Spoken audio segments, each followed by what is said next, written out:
कोई मानवी ना जोता। प्रीतम दास बोलिया छे કે ગુરુ કો માને માનવી, દેખે દેહ વ્યવહાર, કહે પ્રીતમ સંશય કરે તો પડે નરક મોજાર। સંતને કોઈ વ્યક્તિ તરીકે તમે ના જોતા, સંતનો કોઈ દુર્ગુણ ના જોતા, સંતનો વ્યવહાર ના જોતા, સંતનો છોકરો શું કરે છે એ ના જોતા। સંતમાં શું જોવાનું?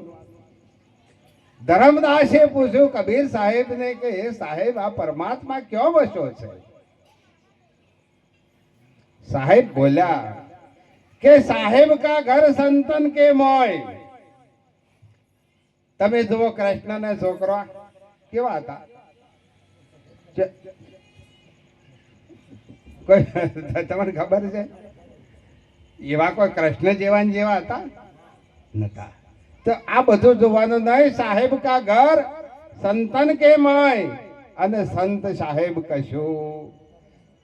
પેલો જે તત્વ જે સમજાયું, જે નામ સ્વરૂપે જે સમજાયું છે એ નિરાકાર છે, એ નિર્ગુણ છે। તારે સંત જે પરમાત્મા એમાં નિર્ગુણ અને સગુણ બે છે। એમાં સોનું અને દાગીનો બે ભેગો છે, પેલામાં સોનું જ છે। એટલે કદાચ આપણે કદાચ કોઈ અવસર આવ્યો હોય અને કદાચ દાગીનો પહેરો હોય ઘરમાં, કદાચ આપણે સોનાનો આવડો ગોગડો પડ્યો હોય તો તમે ગળે બોધશો તો તમારું ચોબડું ને સોલાઈ જાય, અને દાગીનો પહેરશો તો આનંદ આવશે। એટલે આ સંત છે એ પરમાત્મા સ્વરૂપ સગુણ અને નિર્ગુણ, દાગીનો ને સોનું બે ભેગું છે। અને આ સંતોના સંગમાં જો આપણે રહીશું તો આપણને એટલો બધો આનંદ આવશે।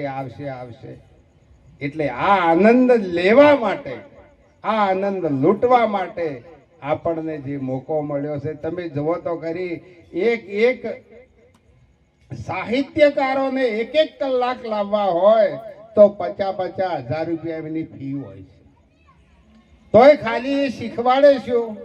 હા, હું આથી ઓમ રહેવાનું, વહુને કે તારે વળી ઓમ રહેવાનું, પેલાને ઓમ રહેવાનું, આ બધું શીખવાડતા હોય છે। પણ સંતો તો શું કરે છે? ભગવાન, આપણે તો એટલું બધું કહેતા એમ થાય છે કે ભગવાન બનાવી દે છે, કોઈ મોને ના। ગુરુ કો કીજે બંદગી કોટી કોટી પ્રણામ, કીટ ના જાણે ભૃંગી કો ગુરુ કરી લે આપ સમાન। પોતાના સમાન બનાવી દેતા હોય। એટલે આજે આપણને આજે આ મોકો મળ્યો છે, એ મોકો આપણે ભૂલવાનું નથી। આપ તો બધા લગભગ જીવન મુક્ત છો, પણ કદાચ કોઈએ પણ સદગુરુનું જ્ઞાન ના લીધું હોય ને તો લેવું જરૂરી છે। આગળ ના કરી કે મૂર્તિ, ધ્યાન મૂલમ ગુરુ મૂર્તિ, એટલે કઈ મૂર્તિ? આપણા મહાપુરુષે કીધું છે કે મારે સંત સંગતમાં થઈ પૂર્તિ। કઈક અધૂરું હતું, એ સંત સંગતમાં થઈ મૂર્તિ, ઠરી અરદ ઉરદમાં જઈ સુરતી। એક અકળ અનાદિ દીઠી મૂર્તિ, એક અકળ કે જે કળામાં ના આવે, જે અનાદિ કોઈએ ઘડી નથી। હવે આવી મૂર્તિનું ધ્યાન ધરવાનું છે, અને એ ગુરુની મૂર્તિ છે। એ મૂર્તિ કોની છે? ગુરુની મૂર્તિ છે। ગુરુને કાઢી નહીં મૂકવાના। છેલ્લે શેષ વધ્યા છે, છેલ્લે શેષ વધ્યા છે એ ગુરુ। પણ હવે એ મૂર્તિ, પાછી મૂર્તિ કેવી? કહી મૂર્તિ પણ નહીં તત્વ એને, નહીં નામ રૂપ ને ગુણ તેને। આવી મૂર્તિ છતાં પણ કે અનેક નામ વળગ્યા એને, ગુરુ સાચા મળ્યા આત્મપદ અનુભવથી ઓળખાયું। આવી મૂર્તિનું ધ્યાન ધરવાનું છે। મારે દ્વૈતપણું તો જતું રહ્યું, અદ્વૈત અનાદિ મહાપદ લયું, પોતે પોતાનું સ્વરૂપ લયું. ગુરુ સાચા મળ્યા. ગુરુ તે હરિ, હરિ તે ગુરુ, હરિ તે ગુરુ, ગુરુ તે હરિ, કહે ધર્મદાસ ખરેખરી.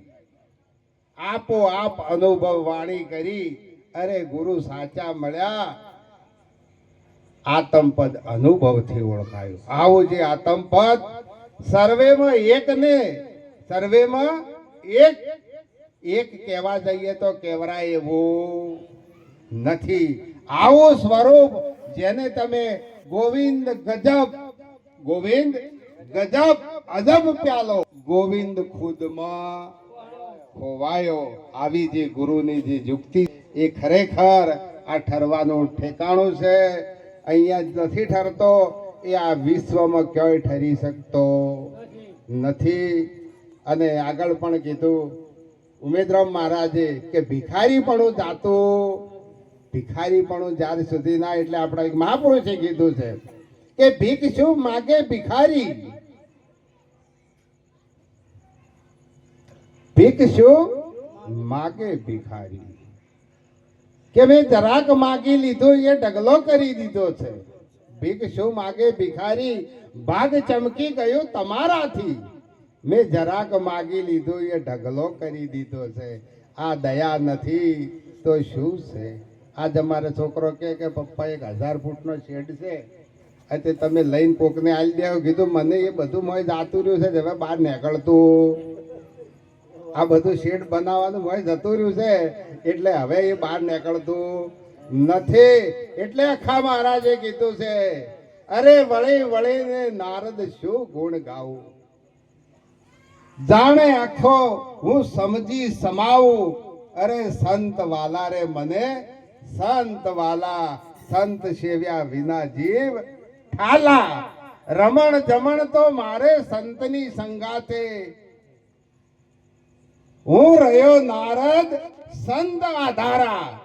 એટલે એ જે પરમાત્મા વિશ્વ નિયંતા છે એ પણ સંતના આધારે રહ્યો છે.